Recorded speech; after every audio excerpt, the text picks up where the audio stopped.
내가 이미 얻었다 함도 아니요 온전히 이루었다 함도 아니라 오직 내가 그리스도 예수께 잡힌 바 된 그것을 잡으려고 달려가노라.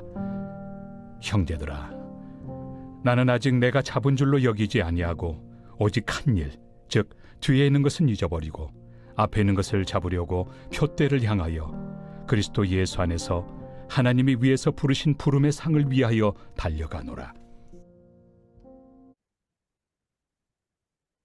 할렐루야.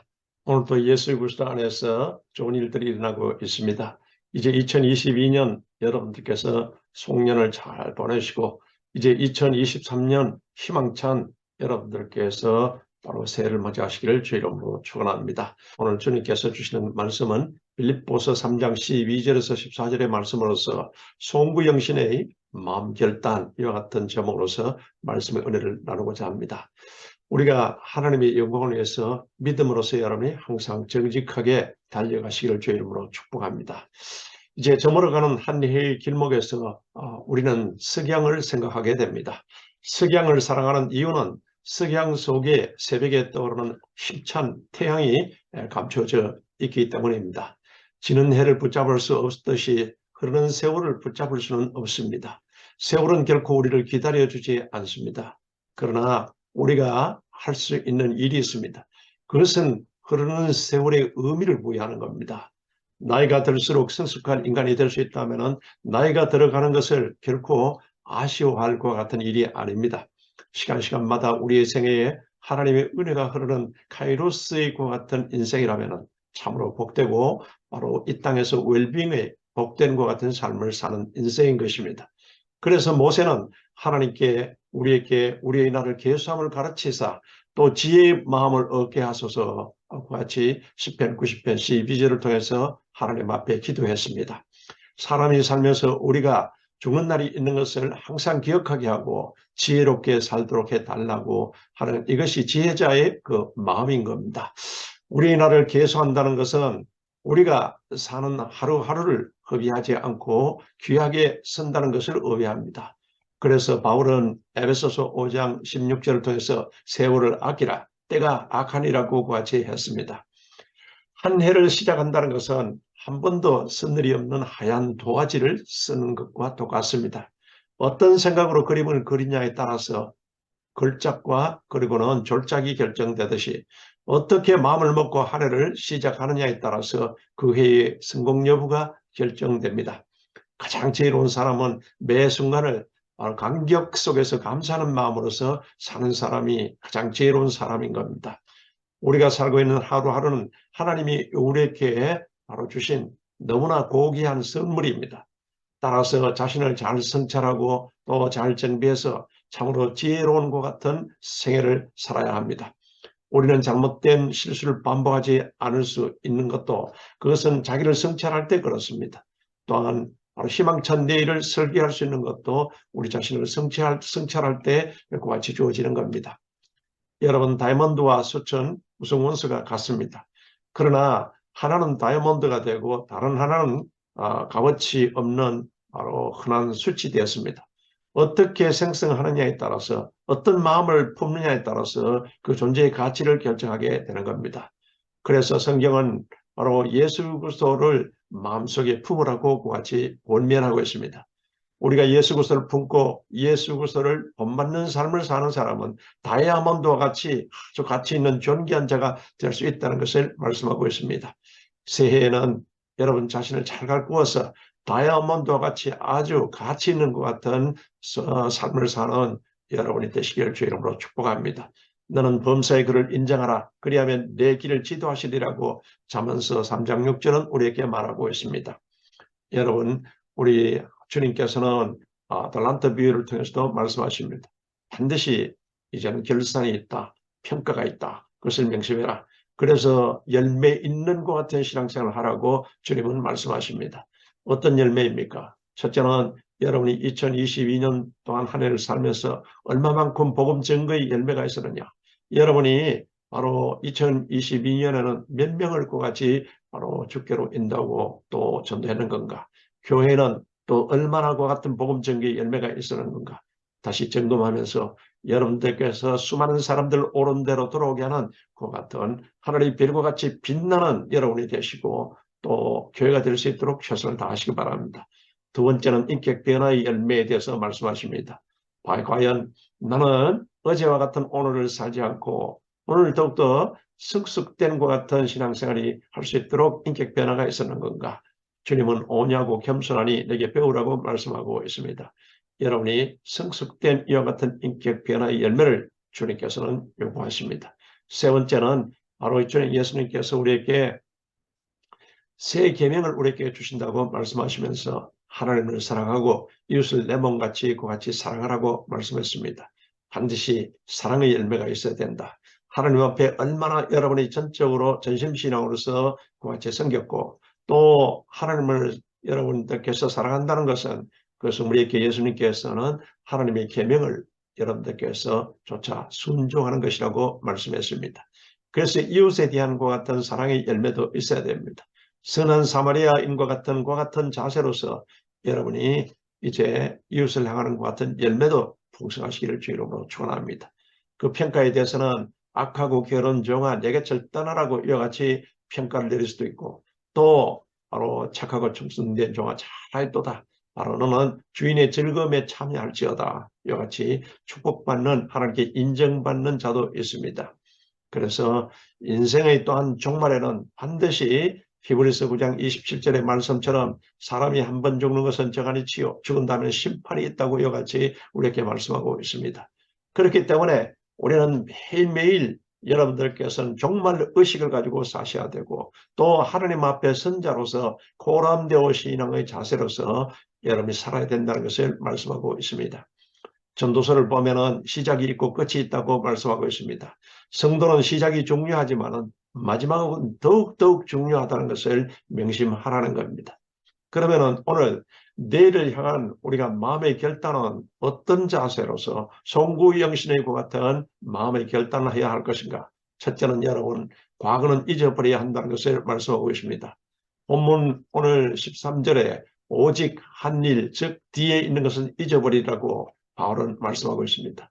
과거 살다 보면 여러분의 죄책 가운데 또 실수로서 여러 가지 바로 우리가 단죄 의식이나 실수 의식으로서 절망할 수 있습니다. 그러나 여러분들께서 잘못된 것을 다 하나님 앞에 회개하시고 또 우리가 하나님의 그 말씀대로 여러분이 살아가고자 그같이 여러분이 통에 잡아가는 의식을 가지고 새로운 마음을 가지고 여러분 앞으로 나아가야 합니다. 또 우리가 잘한 일이 있다면 공치사 하지 말고 공치사 의식을 가지면 인간이 여러분 교만해집니다. 오직 감사의식을 가지시기 바랍니다. 나의 나 된 것은 하나님의 은혜입니다. 이 모든 것은 하나님의 은혜라는 그와 같은 의식으로서 과거는 잊어버려야 합니다. 회개의식과 하나님에 대한 감사, 은혜 의식을 가지고서 여러분이 나갈 때 여러분들께서 그 한 해 한 해 또 승리의 삶을 살 수 있습니다. 우리에게 중요한 것은 과거가 아니라 현재의 변화라는 것을, 현재와 미래라는 것을 그것을 말씀하고 있습니다. 이스라엘 백성이 출애굽에서 애굽을 떠날 때에 기쁨이 있었고 홍해를 육지같이 건널 때에는 하나님을 찬양했습니다.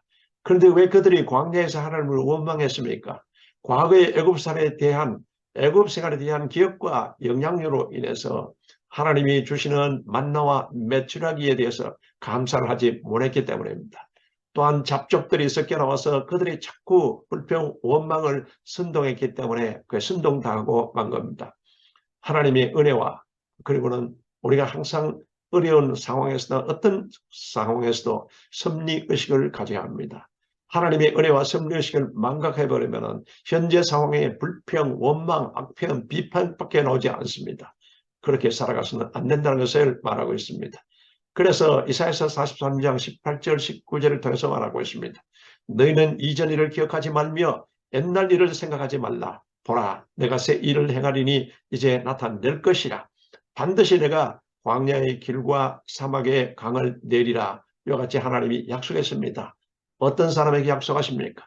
하나님의 언약법, 하나님의 그 율법과 이 예배법에 절대적으로 순종하면서 바로 나아가는 자에게는 하나님께서 반드시 바로 이제는 광야의 길을 내주시고 사막의 강을 내주신다고 약속하고 있습니다. 그래서 여러분이 소망의 하나님을 항상 바라보시고 여러분들께서 Jesus only yes, 예수님은 아멘입니다. Jehovah only yes, 우리 여호와 하나님은 오직 아멘입니다. 이와 같은 마음으로서 신앙생활을 여러분들께서 하시기 바랍니다. 손에 쟁기를 잡고 뒤를 돌아보는 자는 하나님의 나라에 합당치 않다고 예수님께서 누가복음 9장 62절을 통해서 말씀하고 있습니다. 손에 쟁기를 잡았으면 똑바로 앞을 내다보면서 현재적으로 다 정성을 다해서 나가야 그 고랑이가 골이 여러분 똑바로 이와 같이 만들어지는 건데, 뒤로 돌아보고 좌우나 우로나 자꾸 쳐다보고 이러면은 그 고랑이 똑바로 바로 그것은 우리가 쟁기를 가지고서 그렇게 할 수 없는 것입니다. 어제와 같은 오늘을 살지 말라고 우리에게 말씀하고 있습니다. 어제보다는 오늘 더욱더 성숙되고 진보된 그 같은 신앙생활을 해라. 그래서 발전적 바로 우리가 진보된 삶을 살라고 말씀하고 있습니다. 그래서 하나님의 은혜만 기억하고 감사하며 사시기 바랍니다. 두 번째는 현재적인 삶입니다. 현재 최선을 다하라고 같이 말씀하고 있습니다. 신앙적 아마추어가 아니라 신앙으로서 여러분 프로의식을 가지고 여러분들께서 바로 정진해야 된다는 것을 말하고 있습니다. 12절에 보면은 바울은 말하고 있습니다. 내가 이미 얻었다 함도 아니요 온전히 이뤘다 함도 아니라 오직 내가 그리스도 예수께 잡힌 바 된 그것을 잡으려고 달려가노라, 이와 같이 말씀하고 있습니다. 사도 바울은 다마스커스로 가는 중에 예수님을 만났습니다. 그리고는 바로 그는 중생에게 그는 이제는 회개하면서 예수 것을 믿고 성령 세례 받고 그리고는 수도 생활을 거쳐서 그는 이제는 주님의 부르신 것 같은 사명에 전력을 다했습니다. 그는 오직 주님, 오직 복음을 위해서 최선을 다하는 것 같은 삶을 달려갔습니다. 그와 같이 주 예수께 받은 사명, 곧 하나님의 은혜의 복음을 전가한 일을 마치려면 나의 생명을 조금 더 귀한 것으로 여기지 아니하노라. 사도행전 20장 24절의 사도 바울의 결단은 그가 이제 마지막 순교할 때까지 그와 같은 삶을 살았습니다.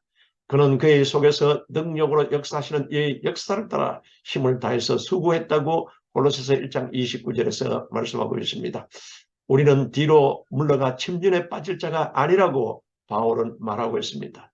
오직 영혼을 구원함에 이르게 하는 믿음을 가진 자임을 기억하라고 히브리서 10장 37절에서 39절까지 우리에게 말씀하고 있습니다. 성공한 사람들의 공통점이 있습니다. 그들은 현재의 삶에 최선을 다했다는 겁니다. VIP 신앙, 비전을 가지고 인스피레이션, 성령의 감동감을 가지고 패션, 열정을 가지고서 마치 최선을 다한 사람들이 바로 성공한 사람들입니다. 18세에 고향 스웨덴을 떠나서 미국으로 온 휴 에런스라는 분이 있습니다. 직업도 없고 그리고 발붙일 것도 없었습니다. 하는 수 없이 미국 서부로 가는 위해서 화물 열차에 무임승차를 하게 되었습니다. 기차를 타고 가다가 승무원에게 발각돼서 매를 맞고서 몬타나주 컬럼버스에 내렸습니다. 그는 처량한 모습으로서 옐로우스톤 강가에 앉아서 고향으로 돌아갈까 같이 생각하는 중에 사도 바울의 말씀이 생각이 났습니다. 뒤에 있는 것은 잊어버리고 앞에 것을 잡으려고 쫓아가노라 하는 그 말씀을 바로 기억하고는 그 말씀을 붙잡고 힘을 얻었습니다. 그는 자신에게 최선을 다했는 건가? 그 자신에게 물어봤습니다.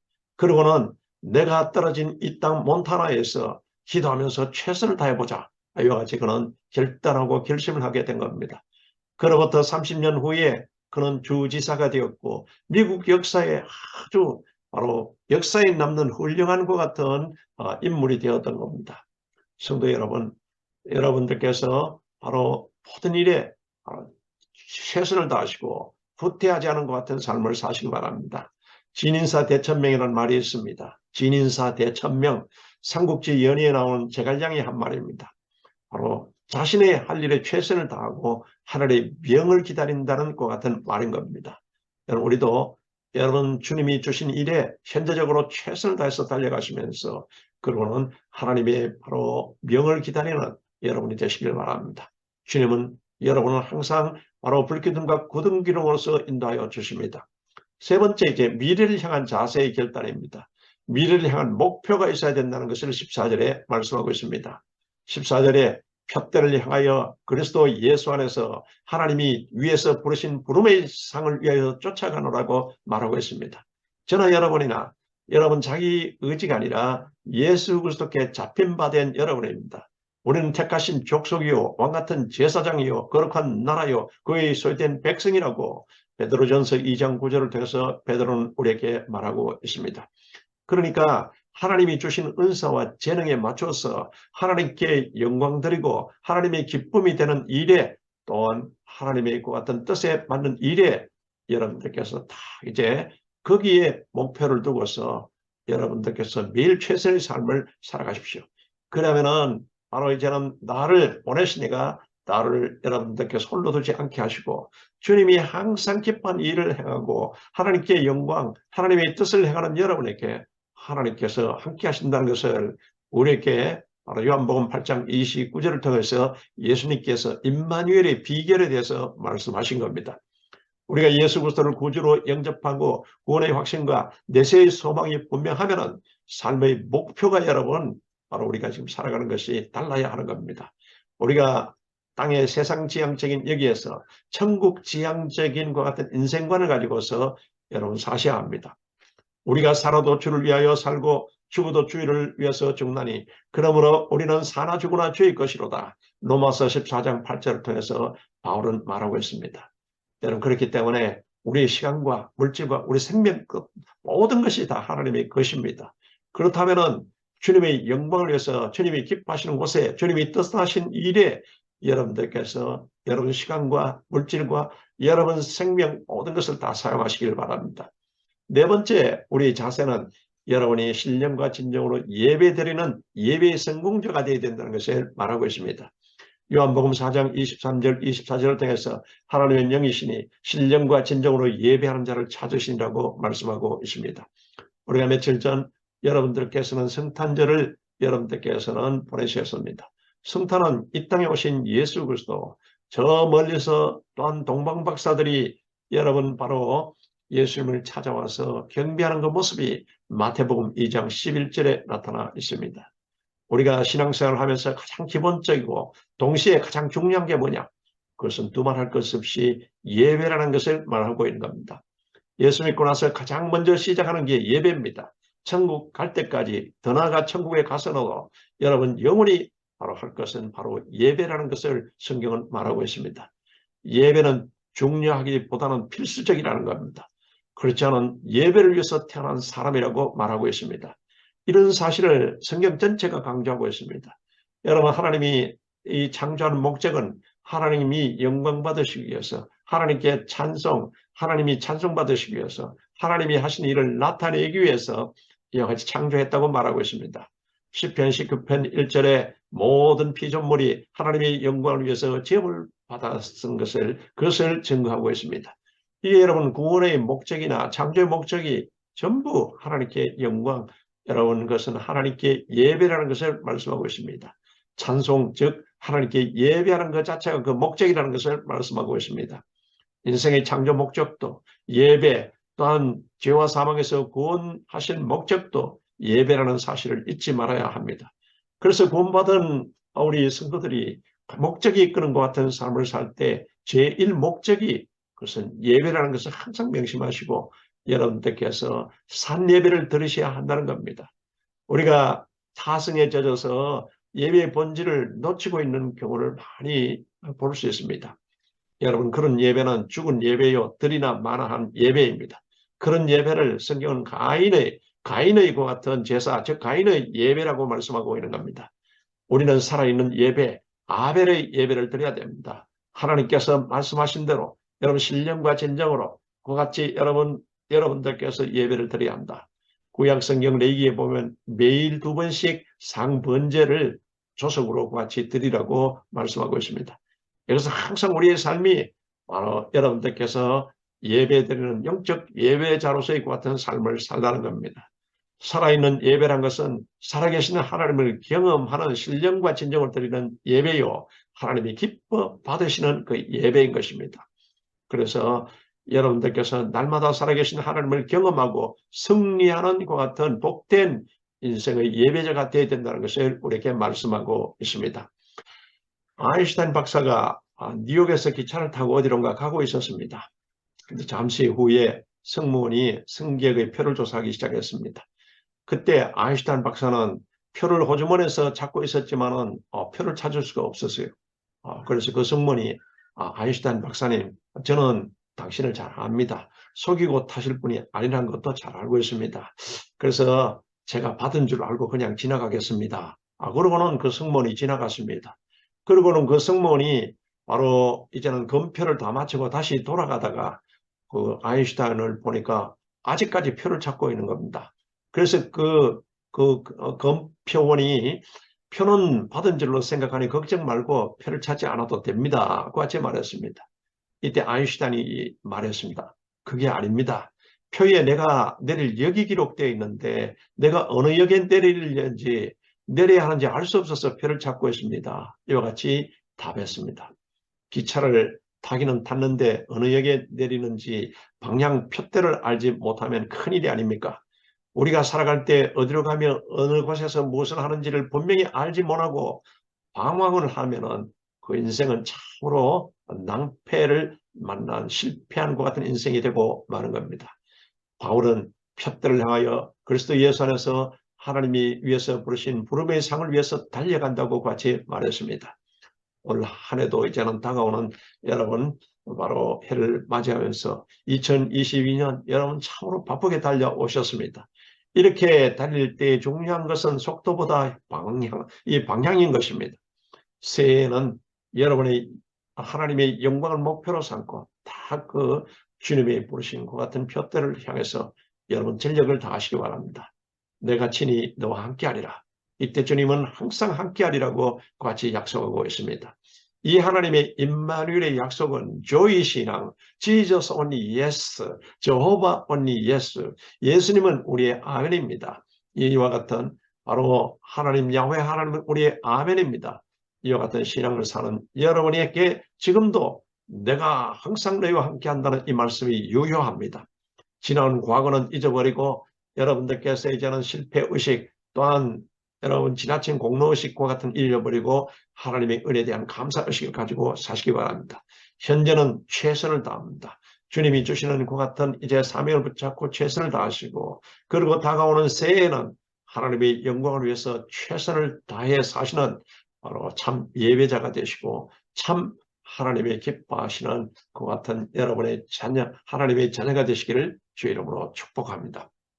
거룩하신 하나님 아버지 감사합니다. 우리에게 하나님의 또한 2022년이란 은혜에 감사합니다. 이제 또한 주님의 2023년을 맞이하는 우리에게 하나님께서 또한 임마누엘의 은혜를 주시고 이제 주님께서 함께하여 주셔서 2023년 앞으로 우리의 남은 인생에 야훼 일에 하나님께서 좋은 것을 예비하시고 우리가 이제는 주님이 우리에게 주신 그 표대를 향해서 우리가 전력으로 달려갈 수 있도록 하나님 인도해 주시고 또 우리에게 복의 복을 다하여 주시옵소서. 주님 영광 받아 주시옵소서. 예수 그리스도 이름으로 기도리옵나이다. 아멘.